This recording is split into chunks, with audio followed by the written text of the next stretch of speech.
Halo, apa kabar? Salam super duper luar biasa, sahabat saya, my life is my blessing. Nah, bertemu kembali lagi dan bersama saya Mel Grisel. Dan kali ini kita akan membahas tentang sebuah topik yang sangat menarik untuk kita kaji, yaitu bagaimana cara Tuhan yang bekerja di dalam diri Anda, di dalam diri kita. Oh, Tuhan yang bekerja dan di dalam diri kita. Dan sekali lagi, sebelum kita membahas ini lebih dalam, saya mengingatkan bahwa video ini disclaimer on, artinya Anda boleh percaya atau tidak. Dan kalau Anda mempercayainya, boleh Anda kaji dan Anda cek dan recheck kebenarannya lagi. Dan kalau Anda tidak suka, it's okay, tidak apa-apa, silahkan tinggalkan channel kita karena kita bukan sefrekuensi untuk membahas ini. Karena apa, sahabat saya? Karena ini adalah murni berdasarkan pengalaman pribadi saya. Seperti yang saya katakan di video saya, cara mengubah hidup Anda adalah saya pernah mengalami titik yang terendah di dalam hidup saya. Dan bahkan saya harus akui, tantangan demi tantangan itu pasti selalu ada. Tetapi bagaimana pada akhirnya kita bisa menjadi keluar sebagai pemenang dari titik terendah hidup Anda menjadi puncak kemenangan Anda. Disinilah yang ingin saya sharingkan semua pengalaman saya. Oke, jadi sekali lagi saya mengatakan ini adalah disclaimer on. Bagaimana caranya membuat Tuhan bekerja di dalam diri Anda? Dan oh ya sahabat saya, seperti yang saya katakan, video saya ini tidak mengacu kepada soal agama. Jadi agama apapun Anda tidak masalah bagi saya, karena saya tidak menyebutkan spesifik Tuhan siapa yang saya maksud di sini. Tetapi silahkan persepsikan menurut pikiran Anda sendiri. Tuhan seperti apa yang Anda inginkan, Tuhan seperti apa yang Anda percayai, sesuai dengan keyakinan dan kepercayaan Anda. Oke sahabat saya, sebelum saya sharing, saya memberikan sebuah ilustrasi bagaimana agar Tuhan yang bekerja di dalam diri Anda. Jadi sahabat saya pernah mengalami titik terendah di dalam hidup saya. Dan titik terendah itu sudah pasti sangat tidak membuat saya baik-baik saja, dan tidak juga yang membuat saya nyaman. Tetapi apa yang terjadi, saya mengalami sebuah pergumulan. Seperti apa yang saya dikatakan oleh mereka yang sebelumnya, hidup itu adalah keras. Hidup itu adalah perjuangan. Ya, hidup seperti itulah yang saya lakukan sebelum saya menemukan atau sebelum saya bertransformasi dalam hidup saya. Hidup seperti apa itu sahabat saya? Yaitu hidup yang melawan arus. Melawan arus artinya apa? Artinya ketika orang lain tidak suka sama saya, apalagi saya termasuk dari suku yang sangat keras, yaitu salah satunya adalah suku Batak, dan tinggalnya juga di Sumatera.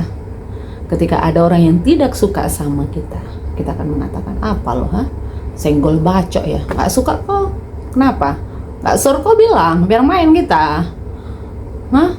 Atau perlu kugaskan dari sini? Ingat ya, macam-macam kok, awas. Gitu. Jadi itu adalah termasuk dari kepribadian saya juga, sahabat saya.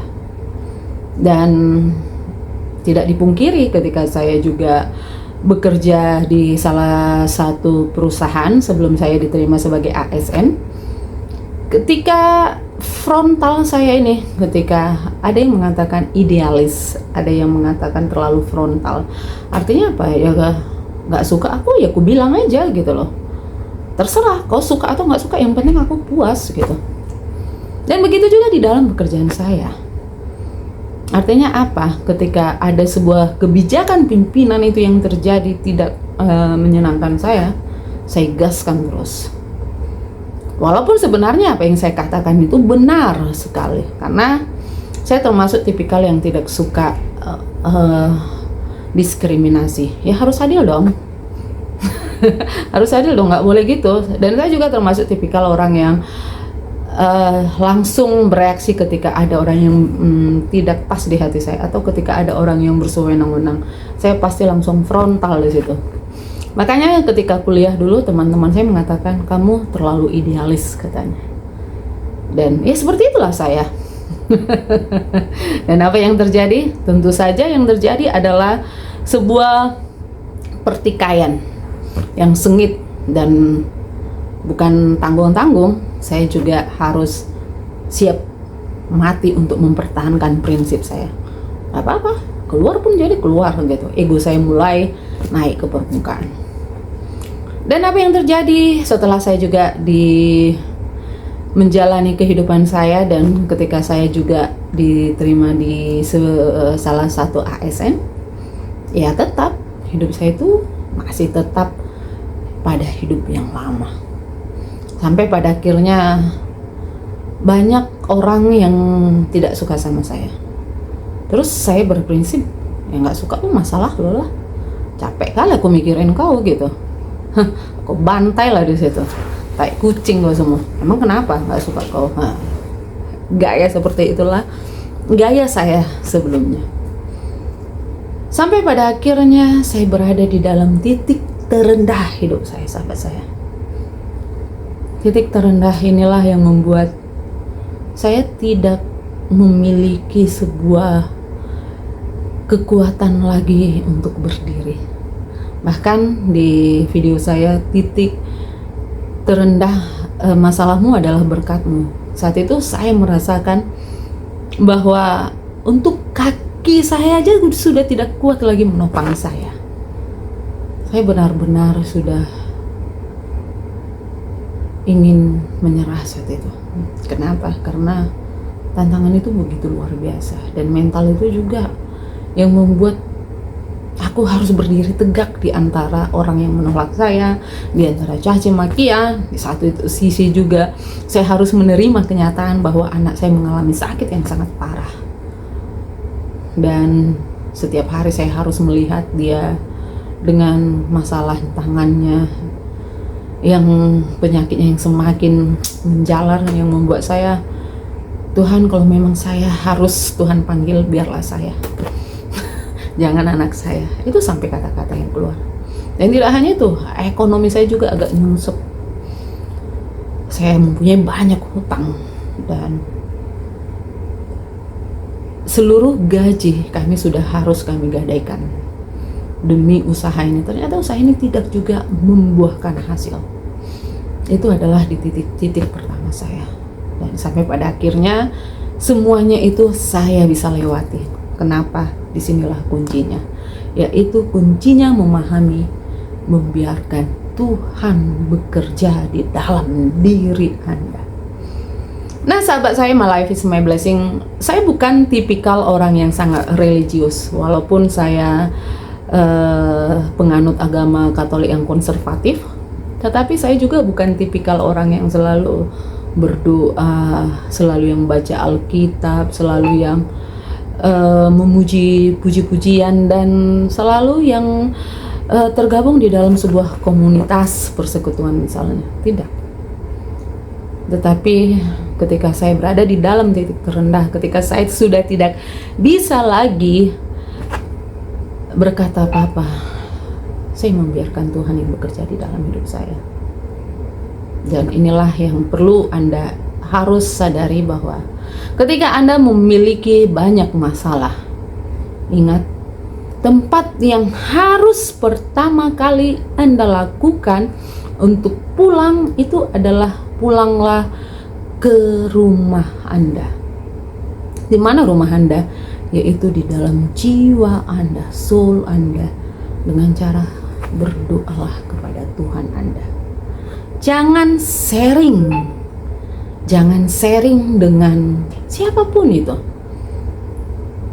Ya, kadang kita tidak mengetahui isi hati manusia, sekalipun itu adalah sahabat Anda sendiri. Karena saya juga pernah memiliki pengalaman yang tidak enak dengan sahabat saya. Saya sudah menganggap dia sebagai sahabat saya, adik saya sendiri. Tetapi masalah saya itu, sharing saya itu, unek-unek saya itu, justru dijadikan dia sebagai pisau untuk menusuk saya. Dan bukan menyelesaikan masalah, justru menambah masalah. Dan belajar dari situlah saya mulai menarik diri dari keramaian dan introspeksi diri, dan lebih menyukai keheningan. Dan karena memang saat itu di titik terendah hidup saya mengatakan bahwa tidak ada orang yang sama sekali mau berteman dengan saya. Karena apa? Karena sebuah labeling sampah yang dialamatkan kepada saya. Jadi apa yang terjadi sahabat saya? Disinilah saya berterima kasih kepada YouTube. Karena saat itu di masalahmu adalah berkatmu. Di situ saya sebutkan bahwa perjalanan dari rumah ke kantor tempat saya ketika saya dimutasi itu perjalanannya itu adalah 2 jam. Saya naik mobil dan ngantuk-ngantuk. Saya tidak memiliki teman karena orang tidak mau, bahkan untuk saya tumpangin mobil aja mereka tidak mau, karena siapa sih yang mau berteman dengan sampah.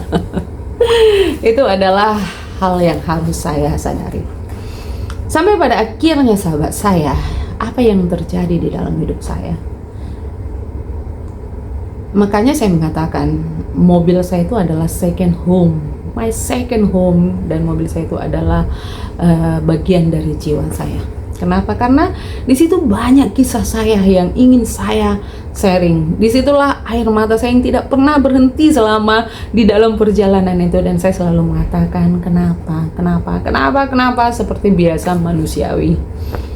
Dan di sanalah saya menemukan jawabannya melalui video YouTube, dan saat itu saya mendapatkan pelajaran yang sangat berharga yang mengubah hidup saya. Itu adalah yaitu Dr. Joe Dispenza dan Greg Braden, Bob Proctor. Kemudian masih banyak lagi yang tidak bisa saya sebutkan, Dr. Wayne Dyer ya, atau Napoleon Hill. Disitulah yang membuka kehidupan saya sampai pada akhirnya saya lebih mendalami ritual spiritual saya ketika saya bertemu dengan mendengarkan video YouTube Sadara Guru Deepak Chopra, Lassian Vakhyani, dan salah satu saya lupa namanya. Salah satunya adalah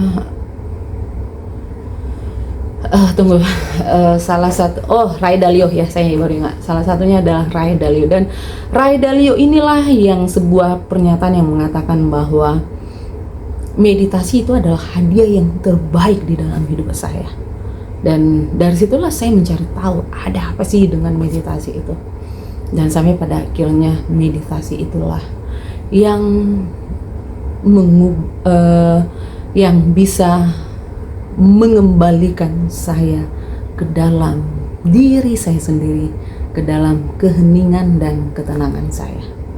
Dan pada akhirnya, jujur sahabat saya, ketika saya melakukan meditasi itu, saya lebih intuitif.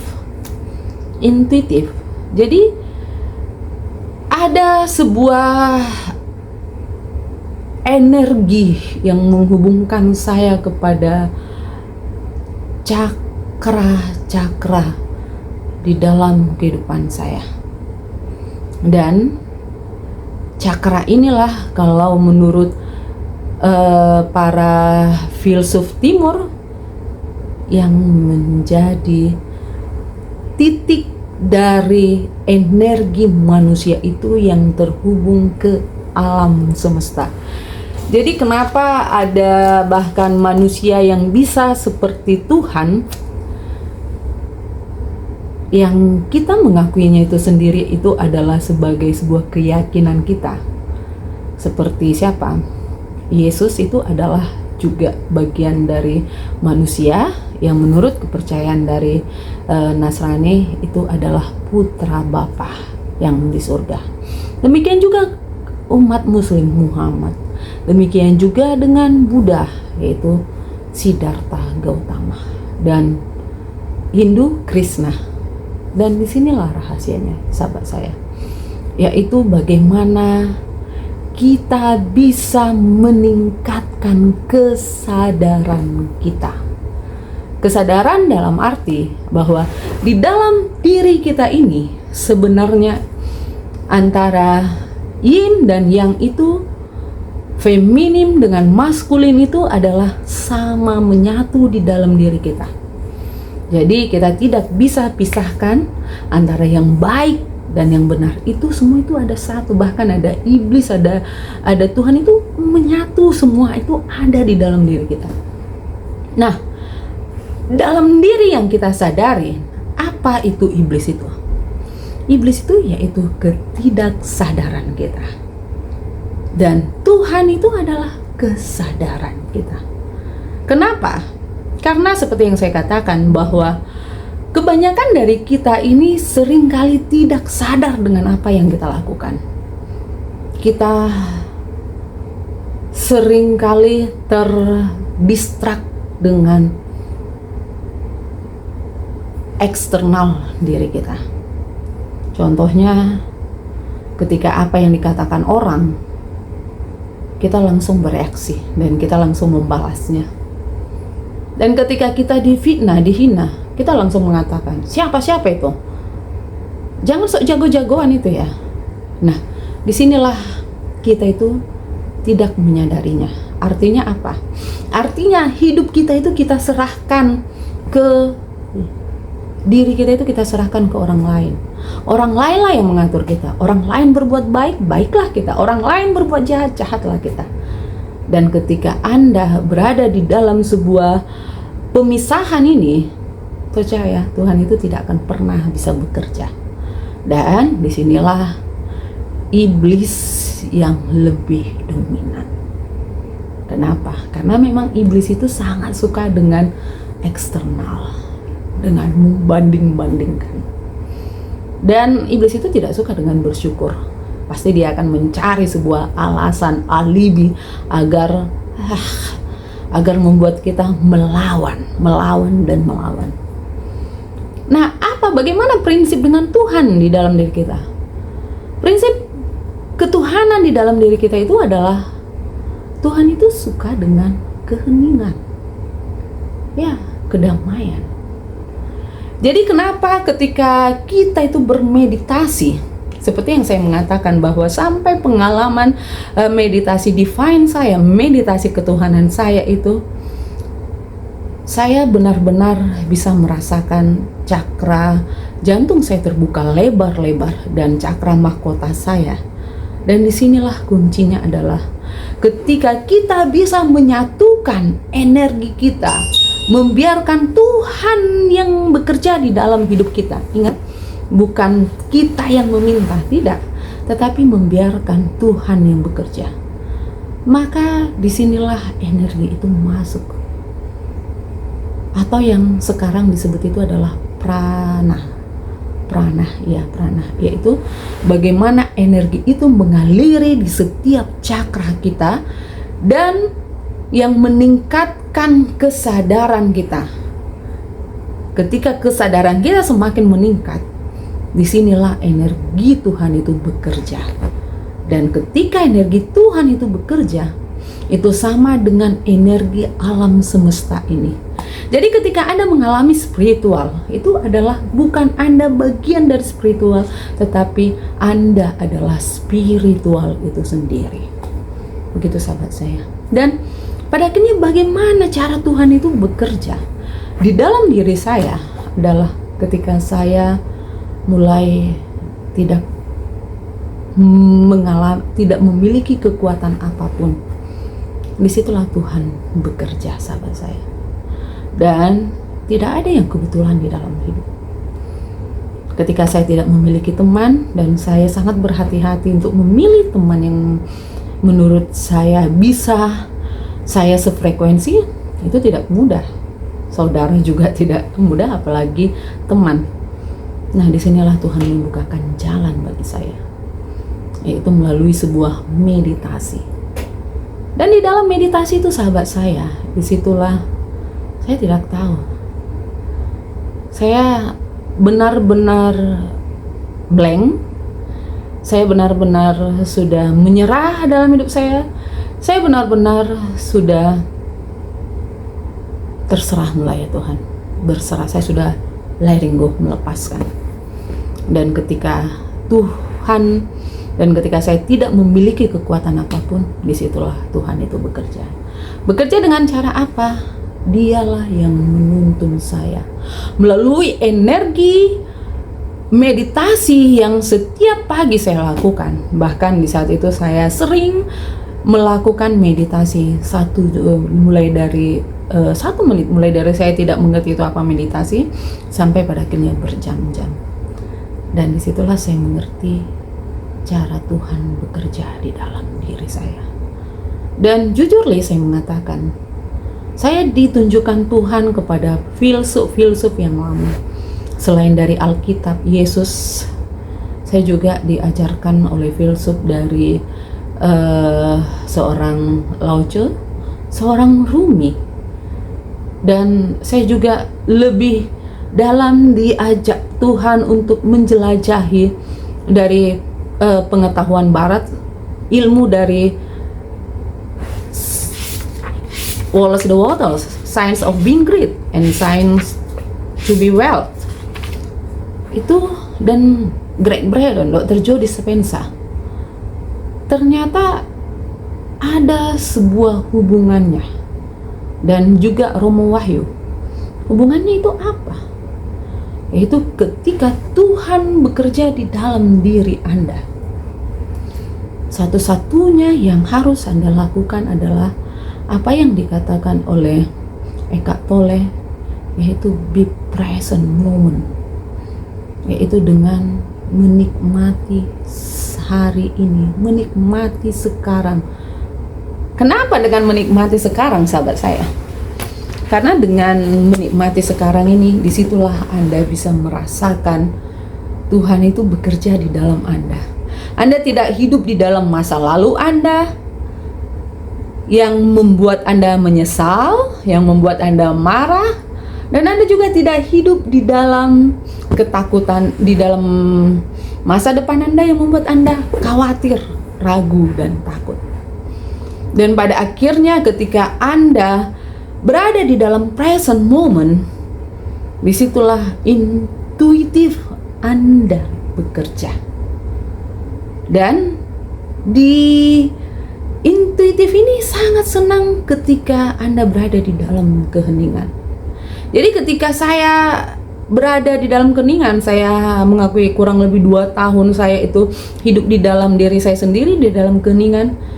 Disitulah semakin intuitif pikiran saya. Artinya apa? Artinya saya bertemu dengan twin flame saya bertemu dengan higher myself saya. Dan apa yang terjadi saat saya bisa menyatu dengan mereka? Intuitif saya yang mengambil alih, sahabat saya, yang mengontrol. Contohnya adalah saat ketika saya dulu di dalam bekerja itu, saya harus akui intuitif saya itu adalah yang mengontrol saya seperti apa. Jujurlah saya mengatakan, dahulu saya itu bekerja itu pilih-pilih. Kalau tidak ada keuntungannya bagi saya nggak akan kerja. Apa manfaatnya bagi saya? Kalau hanya untuk menyenangkan kamu, ya udah nggak usah saya bekerja. Ngapain saya capek-capek enak di kau, mati di aku, nggak usah pun jadi. Itu adalah dahulu saya. Tetapi ketika intuitif saya sudah mulai bekerja dan saya mempercayainya tanpa mempertanyakannya, saya mengikutinya. Bagaimana cara intuitif saya bekerja? Caranya itu adalah dengan cara kamu harus intuitif saya memberikan saya sebuah perintah, yaitu kalau kamu kerja, kamu harus melayani terlebih dahulu. Kalau kamu ingin meminta, kamu harus bisa memberi. Jadi jangan pernah kamu meminta, jangan pernah kamu memanen kalau kamu tidak menanam. Itulah yang dikatakan oleh intuitif saya. Dan apa yang terjadi? Intuitif saya mengatakan, kamu harus meningkatkan kesadaranmu. Caramu bagaimana meningkatkan kesadaran? Bayangkan, kamu bekerja itu dengan penuh cinta. Apa yang kamu minta itu kamu harus sugestikan di dalam dirimu. Bayangkan bahwa ketika keinginanmu itu sudah dipenuhi, kamu sangat bahagia dan kamu bisa bersatu dengan keluargamu. Karena saat itu keinginan saya itu adalah bagaimana agar saya bisa pindah tugas dan saya bisa bersatu lagi dengan anak dan suami saya tanpa harus menghabiskan waktu di perjalanan selama 4 jam. Dan intuitif saya mengatakan, berikan yang terbaik, berikan yang terbaik. Dan coba tebak sahabat saya, entah kenapa tiba-tiba energi saya sangat energik, saya lebih powerful, tubuh saya itu sangat ringan. Karena saat itu saya akui. Dan apa yang terjadi? Yang terjadi adalah saya lebih intuitif. Dan saya melanjutkannya apa yang dikatakan oleh intuisi saya. Dan apa yang terjadi sahabat saya? Jujur saya mengatakan perjalanan antara Langkat dengan Aceh itu sangat jauh. Bahkan perjalanannya pun bukan perjalanan yang mudah, medannya sangat sulit. Dan saya harus meninggalkan anak saya yang sakit dan usaha yang sangat saya tidak tahu saya harus memikirkannya bagaimana. Tetapi saya mengikuti intuisi saya. Kamu harus fokus katanya, kamu harus fokus. Dan pada akhirnya saya fokus dan tebak apa yang terjadi? Yang terjadi saya sangat happy melakukannya. Saya bisa bergaul dengan tim saya dan saya lebih memiliki sebuah bonding yang begitu dekat dengan atasan saya. Ketika atasan saya sebelumnya uring-uringan melihat saya yang karena terlalu cuek dengan kehidupan saya yang sebelumnya, masa bodoh gitu. Kemudian ada sebuah mulai keterbukaan. Dan apa yang terjadi di dalam keterbukaan itu sahabat saya, disitulah cara Tuhan bekerja. Dan bahkan ketika saya sudah memberikan yang terbaik, intuisi saya mengatakan, intuisi saya yang mengarahkan saya, kamu minta surat pindahmu katanya. Dan apa yang terjadi? Saya dengan gampang aja, saya mengatakan saat itu, pimpinan saya saat itu seorang perempuan dan kami menyebutnya sebagai Bunda. Bun, saya mau pindah dong, karena saya nggak mau Bunda duluan pindah daripada saya. Nanti saya tenggelam, saya nanti nyungsep, saya nggak mau, saya mau pindah Bun.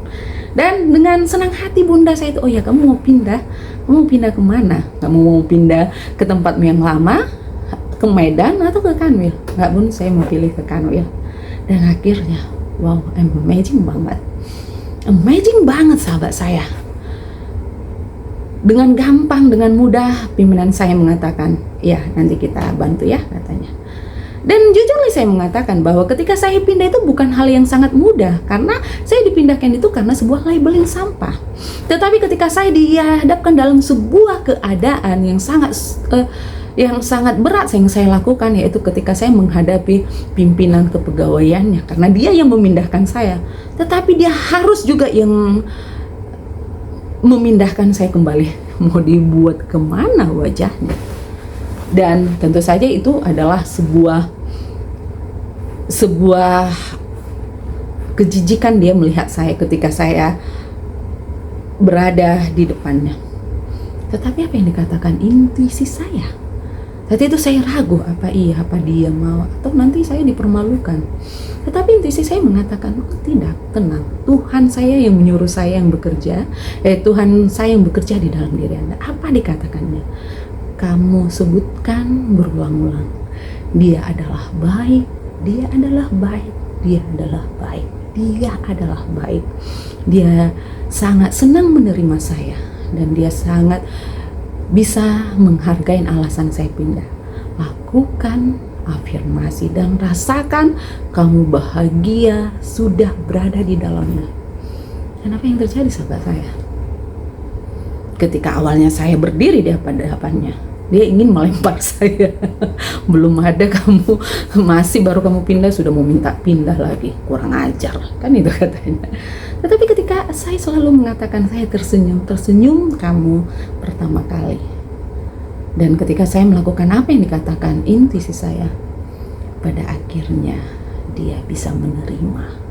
Dan pada akhirnya dia lebih welcome. Dan kami bicara seperti tidak ada masalah. Wow, luar biasa. Dan sampai seterusnya, sampai sekarang, sampai banyak keajaiban-keajaiban di dalam hidup saya. Inilah saya sharing video saya ini. Karena tantangan bagaimanapun di dalam hidup saya, ketika Tuhan yang sudah bekerja di dalam diri saya tidak takut. Saya tahu eksternal diri saya, bagian di luar diri saya itu bukan kontrol saya, tetapi diri saya lah yang menjadi kontrol atas diri saya. Jadi ada sebuah pesan, sebuah doa yang selalu saya ungkapkan. Dan ketika saya berada di dalam sebuah kecemasan yang sangat intuitif saya, Tuhan saya mengirimkan sebuah sinyal yang mengatakan bahwa inilah yang harus Anda pahami. Apa itu sahabat saya? Dia mengingatkan saya, one of the best lesson you must know is how to keep silent. Salah satu pelajaran yang paling terpenting yang harus kamu kuasai itu adalah ini, kata Tuhan yang bekerja di dalam diri saya, yaitu bagaimana agar kamu bisa tetap tenang. Karena tenang itu adalah super power. Dan inilah yang dikatakan selalu, berdoalah, Tuhan berikan saya pengertian bila saya tidak bisa mengubah di luar diri saya, dan berikan saya kekuatan kalau memang saya harus mengubah diri saya.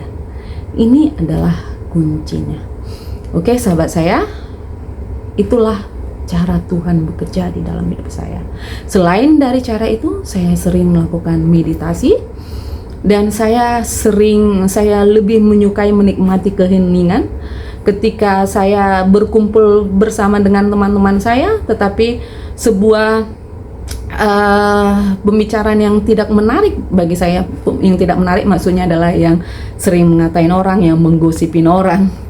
Maka intuitif saya bekerja, dan dia mengatakan, ini bukan rumahmu, kembalilah ke rumahmu. Jadi sahabat saya sering melakukan berbagai alasan untuk menjaga jarak. Sebenarnya bukan karena saya tidak menyenangi, tetapi karena saya lebih membiarkan mengolah, cultivate katanya, batin saya sendiri. Demikianlah pada akhirnya Tuhan bekerja. Jadi apapun yang terjadi di dalam hidup saya, seperti yang dikatakan di dalam Alkitab, janganlah kamu khawatir akan hidupmu, sebab kekhawatiranmu tidak akan pernah bisa menambah satu hasta kehidupanmu sendiri. Oke, sahabat saya, cukup sekian pembicaraan kita, dan semoga video ini bermanfaat. Bye bye.